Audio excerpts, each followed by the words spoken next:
మన పెద్దవాళ్ళు మన నుండి దూరం అయిపోయినా వాళ్ళు గుర్తొచ్చినప్పుడు కొన్నిసార్లు బాధ కలుగుతుంది, కొన్నిసార్లు నవ్వు కూడా వస్తుంది.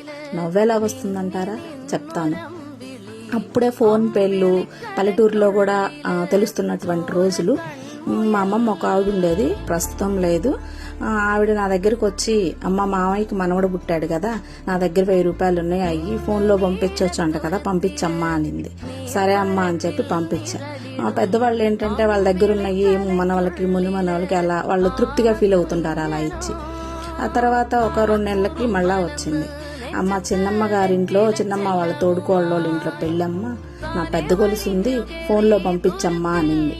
అది విని అది ఎట్లా నవ్వామంటే, అది ఇప్పుడు గుర్తొచ్చినా ఒక్కళ్ళమున్నా సరే ఇప్పుడు కూడా నవ్వు వస్తుంటుంది. మీకు కూడా ఇలాంటి అనుభవాలు ఉంటే కామెంట్ బాక్స్లో రాయండి, లైక్ చేయండి, షేర్ చేయండి, సబ్స్క్రైబ్ చేసుకోండి.